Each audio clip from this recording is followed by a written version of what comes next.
YTN 뉴스 FM 슬기로운 라디오 생활. 안녕하세요. 아나운서 최영진입니다. 4월 16일 오늘은 세월호 아이들이 하늘의 별이 된 지 7년이 되는 날입니다. 강이란 추모곡을 발표한 가수 김윤아는 이렇게 노래했습니다. 너의 이름 노래가 되어서 가슴 안에 강처럼 흐르네. 강물처럼 흘러가는 세월 속에 노래가 된 아이들에 대한 기억 때문에 가슴이 아픈 오늘. 저는 사회적 연대와 지지에 힘을 말하고 싶습니다. 전국 각지에서 진도바다로 달려와 자기 일처럼 슬퍼하던 자원봉사자들. 세월호 엄마들에게 끝까지 버티라던 5.18 광주 어머니들과 유족들을 꼭 안아주던 대구 지하철 참사 유족들. 실제로 유족들은 이런 지지가 다시 일어설 힘이 돼줬다고 얘기하기도 했습니다.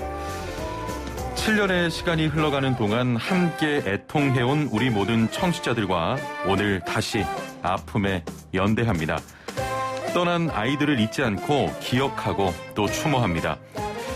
오늘을 버텨내며 인고의 시간을 보내고 있는 유가족들에게 위로를, 참사에서 살아남은 이제는 어엿한 성인이 된 생존자분들에게 응원을 보냅니다.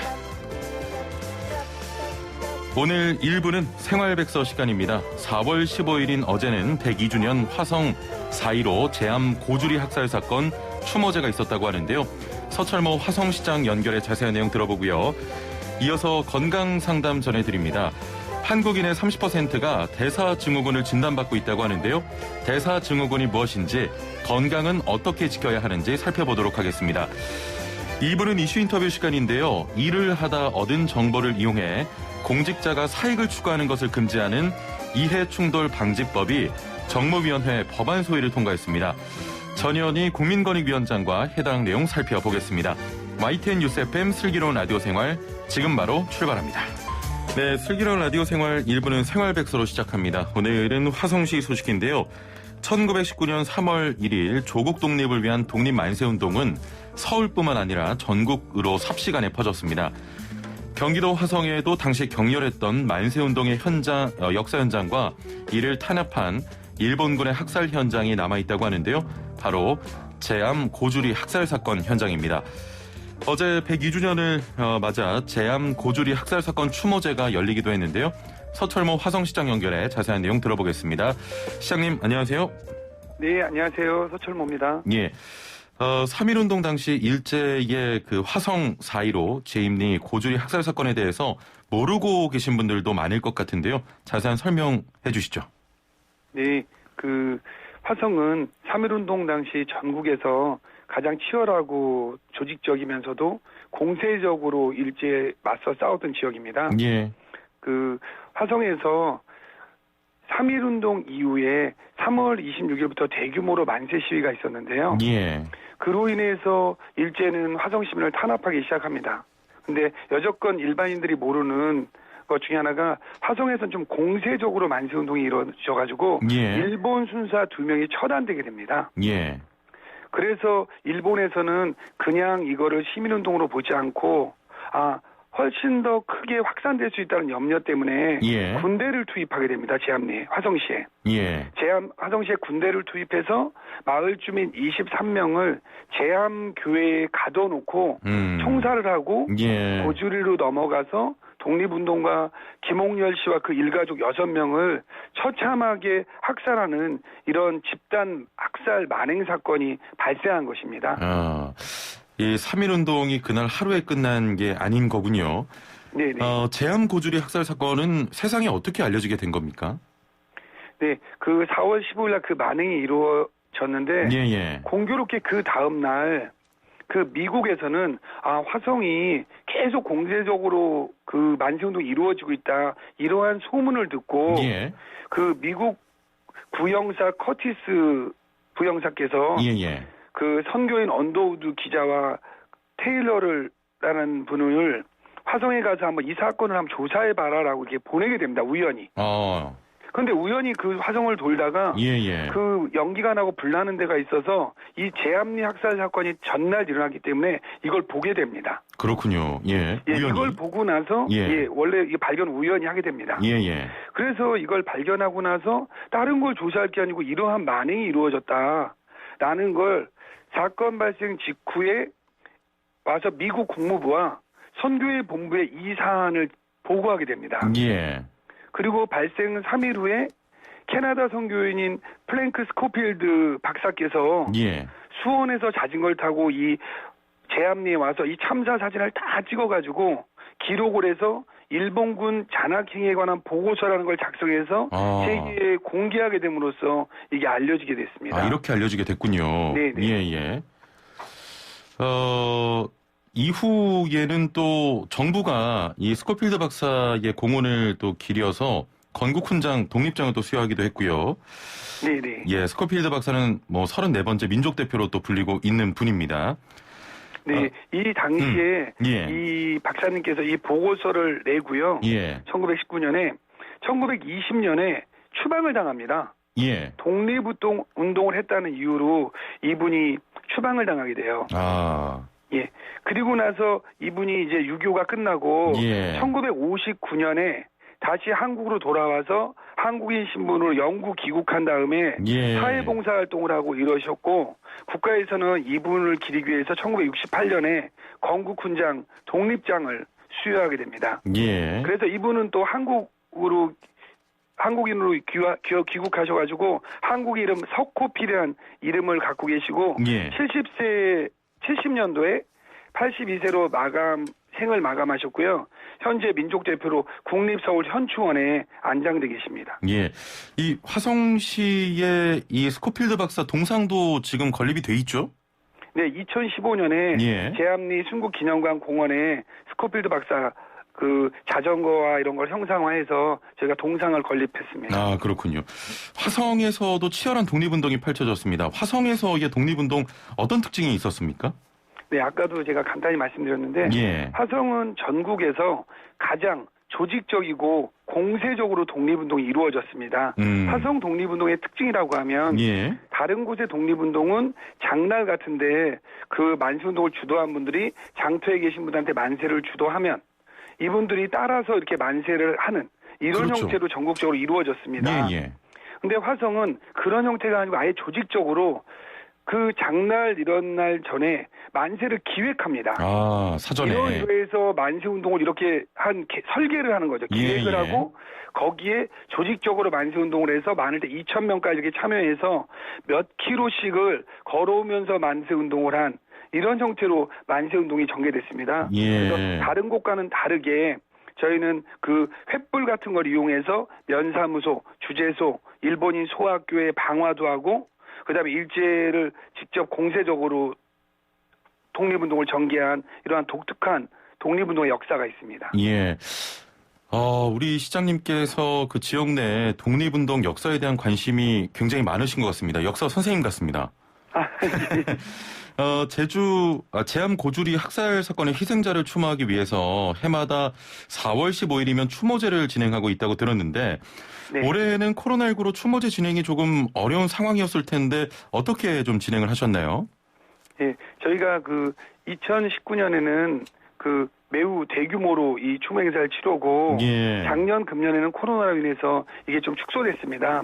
그래서 금년에는 좀 그분들 다 상기하자는 거로 그 추모제는 축소했지만 저희가 온라인 추모제를 열고 그다음에 그 기념관 제암리 기념관에다가 이분들을 다시 되새길 수 있는 이런 전시관을 만들었습니다.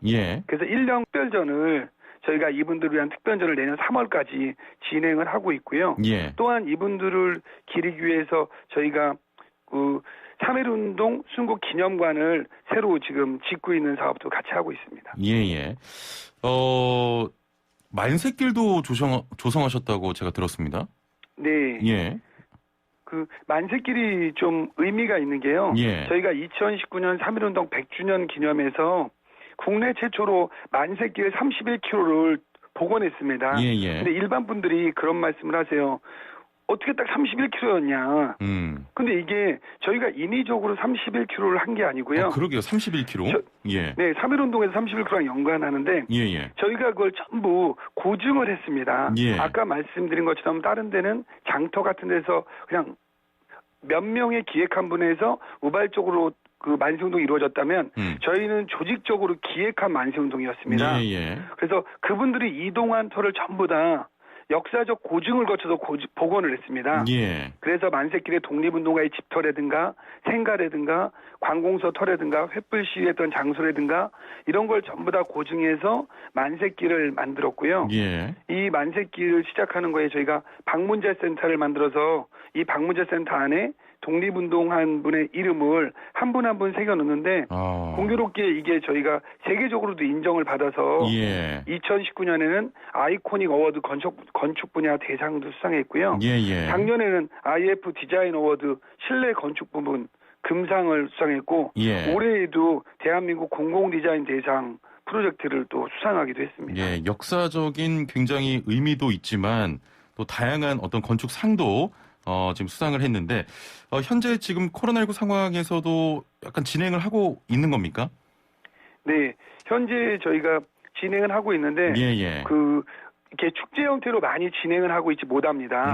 왜냐면 재작년에 이걸 시작을 해서 재작년에는 상당히 많았는데 예. 작년에 코로나로 인해서 그렇게까지 진행은 못하고 있지만 저희가 거기에서 방문자 센터라든가 예. 이런 걸 만들어서도 볼 수 있고 또한 저희가 거기에 만세길에 가면 역사 탐방 해설 프로그램이 있습니다. 예. 사전 예약을 하면 그분들이 같이 다니면서 이 만세길에 대한 설명들을 해드릴 수 있는 이런 프로그램을 진행하고 있습니다. 예. 단지 이제 예전처럼 그냥 와서 막 할 수 있는 거는 그렇죠. 설명은 못 들으시고 예. 예약 시스템을 통해서 제한된 인원끼리만 저희가 운영하고 있습니다. 예, 알겠습니다. 자, 독립운동의 숭고한 정신과 또 독립유공자의 희생 정신을 다시금 되새길 수 있도록 앞으로도 또 노력해 주시길 바라겠습니다. 오늘 말씀 감사합니다. 네, 감사합니다. 네, 지금까지 서철모 화성시장과 함께했습니다. 네, 슬기로운 라디오 생활 건강 고민을 해결해드리는 건강 상담 시간입니다. 자, 한국의 30%가 대사증후군 진단을 받고요. 78%는 대사증후군 위험 요인을 한 개 이상 보유하고 있다고 합니다. 자, 이렇게 많은 이들이 가지고 있지만 대사증후군 참 낯선 이름이죠. 낯설지만 가까운 질환 대사증후군 어떻게 대처해야 할지 자세히 짚어보겠습니다. 자, 방송 들으시면서 당뇨나 비만 등 궁금한 점 있는 분들 단문 50원 장문 100원의 유료 문자 샵 0945번으로 보내주시길 바랍니다. YTN 라디오 유튜브와 애플리케이션 댓글창도 여러분의 상담을 기다리고 있습니다. 자, 함께 말씀 나눌 분 모셔보죠. 고려대 의대 가정의학과 김양현 교수 전화 연결돼 있습니다. 교수님 나와 계시죠? 네, 반갑습니다. 예, 조금 전에도 언급을 했지만 참 낯선 이름이거든요. 대사증후군 정확히 어떤 걸 말하는 겁니까? 네, 대사증후군은 저희가 한 5가지의 위험 요소 중에 3가지 이상을 가지고 있을 때 저희가 대사증후군이 있다라고 하는데요. 예, 예. 이 5가지에 해당되는 게 이제 복부 비만, 그리고 높은 혈압, 그리고 높은 혈당, 예. 그리고 고중성 지방혈증, 그리고 낮은 HDL 콜레스테롤 이 5가지 소 중에 3가지 이상 가지고 있는 때를 대사증후군이 있다라고 합니다. 예. 대사증후군 단어를 최근 들어서 좀 많이 듣게 된 것 같은데 과거에는 없던 증상입니까? 사실 이 개념이 나오기 시작한 게 1988년도부터 나왔으니까요. 예. 예전에는 신드롬 X 등등 인슐린 저항성 증후군 이렇게 불리웠다가 최근에는 대사증후군이라고 불리고 있고요. 예. 워낙에 여러 가지 질환과 관련이 많다 보니까 많이 언급이 되고 있습니다. 대사증후군처럼 명칭에 증후군이 들어가는 질환들이 종종 있는데 이런 증후군을 우리가 질병으로 좀 봐야 되는 겁니까? 그렇지는 않습니다. 예. 이 증후군이라고 하는 거는 여러 가지 증상이라든지 징후 같은 것들을 공통적으로 발견되고 있을 때 한때 모아서 얘기를 하는 건데요. 예. 이 대사증후군 같은 경우도 고혈당이나 고혈압 또는 콜레스테롤 이상과 같은 경우에 그 안에 당뇨라든지 고혈압 또는 고지혈증 이런 것들을 포함하고 있기 때문에 어느 한 질병으로 보기는 어려운 상태입니다. 이 대사증후군이 비만 뱃살 때문에 생긴다는 이야기가 있는데 이게 맞습니까? 네, 어느 정도는 맞는데요. 예. 사실 모든 뚱뚱한 사람이 다 대사증후군이 있는 것도 아니고 예. 또 마른 사람이 또 대사증후군이 없는 것도 아니거든요. 예. 가장 큰 원인 중에 하나가 인슐린 저항성인데 이 인슐린 저항성은 비만한 사람에서 많이 발생되기 때문에 그렇게 많이 불리고 있고요. 예. 또 한 가지는 그 여성에서는 50세 이후 나타나는 폐경도 또 대사증후군의 위험이기 때문에 비만하지 않더라도 예. 이런 그 위험 요소들이 나타날 수 있습니다. 이게 조금 그 의학 용어여서 조금 어렵게 느껴지는데 인슐린 저항성이라는 게 뭡니까? 인슐린 저항성이라고 하는 건요. 쉽게 말해서 예. 우리가 혈당이 높을 때 인슐린이 분비가 되어서 이제 혈당이 떨어지게 되는데 예. 인슐린 저항성이 있으면 인슐린이 분비가 돼도 잘 떨어지지 않는 상태를 얘기를 합니다. 그래서 흔히 고혈당을 얘기를 하고 예. 또 이런 인슐린 저항성이 결국은 이제 당뇨의 원인이 되는 상태이죠. 그렇군요. 조금 전에 대사증후군 그 비만 뱃살 때문에 생기는 건 꼭 아니다 이런 말씀하셨는데 살만 뺀다고 해서 위험이 낮아지는 건 아니겠군요. 네, 어떻게 보면은 폐경으로 인해서 대사증후군이 발생하신 분들은 그 영향이 조금 덜할 수 있지만, 예. 그 대부분의 사실 원인이 그 비만도 있고 또 대사증후군의 한 요소가 복부 비만이거든요. 예. 결국 체중을 감소한다는 것 또는 이제 허리둘레를 줄이는 것 자체가 위험 요소 한 가지를 없애고 다른 혈당이나 혈압 그리고 콜레스테롤을 좋아지게 하는 요소이기 때문에 이 비만에서 또 복부 비만이 있는 대사증후군 환자라면 예. 이러한 체중 관리는 필요합니다. 그렇군요. 대사증후군이 있으면 당뇨나 심혈관 질환이 발생할 위험이 높다고도 하는데 이게 어떤 영향인 겁니까?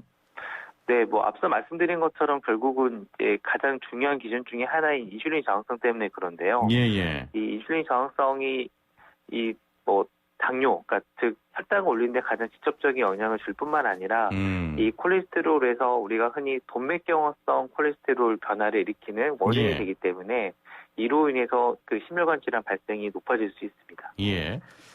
이 증상을 생활 속에서도 확인할 수가 있습니까? 안타깝게도 이 뱃살 같은 경우는 이제 복부 비만은 이제 눈에 보이니까 알 수가 있는데 예.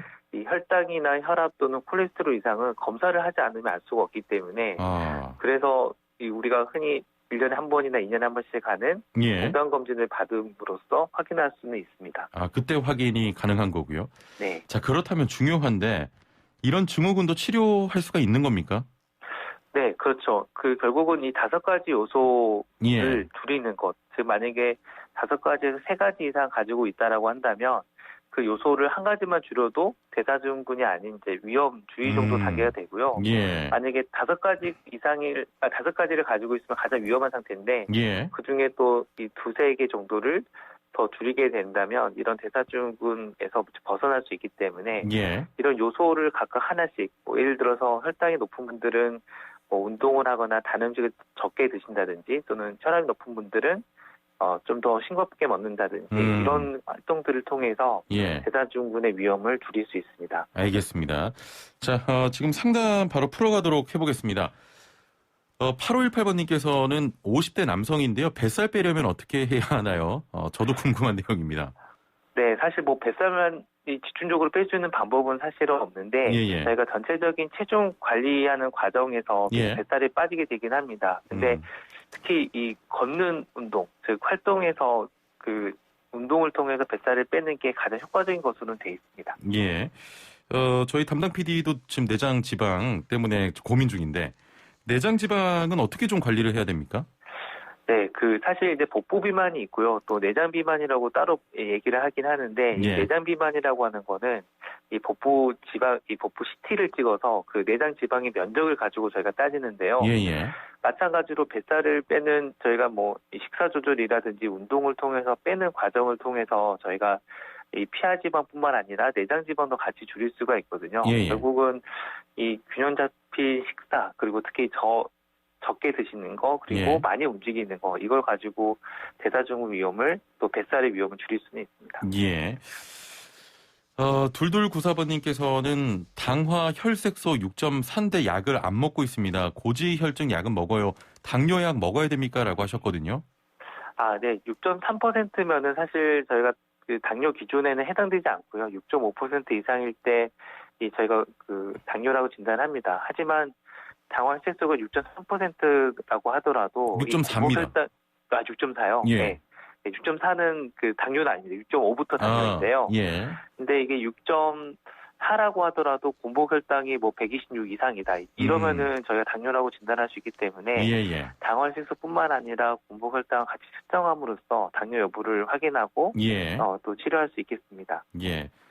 그 공복혈당이 중요한 또 지표겠군요. 네. 예. 자, 애플리케이션으로 미니맘님께서는 당뇨약은 평생 복용해야 하는지 궁금해요. 그리고 당뇨 초기 증상 좀 알려주세요라고 하셨습니다.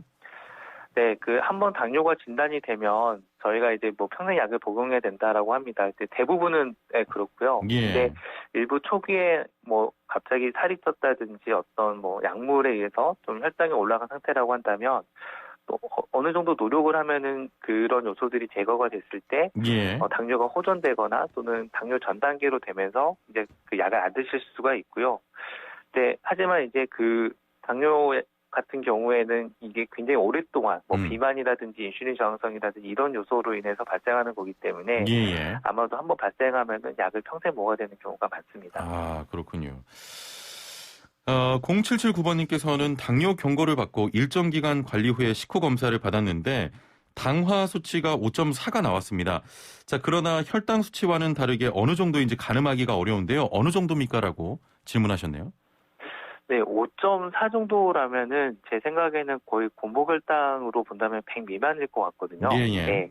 그래서 저희가 이제 당화혈색소를 봤을 때는 5.6 이하면은 저희가 정상으로 봅니다. 그래서 저희가 공복혈당은 100 미만이 정상이거든요. 예. 그래서 만약에 약을 드시고 조절을 해서 5.4가 유지가 되신다면 조금 더 약을 유지해 보시다가 저희가 이제 필요하다면은 혈당이 너무 조절이 잘 되면 약을 이제 줄여보는 식으로 하고요. 예. 약을 줄여보다가도 조절이 잘 된다 그러면은 일정 기간을 끊어보고 관찰해 볼 수도 있을 것 같습니다. 예.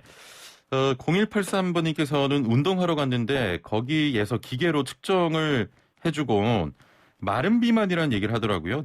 내장 지방이 많다고 하는데 운동만으로 해결이 될까요? 라고 하셨습니다.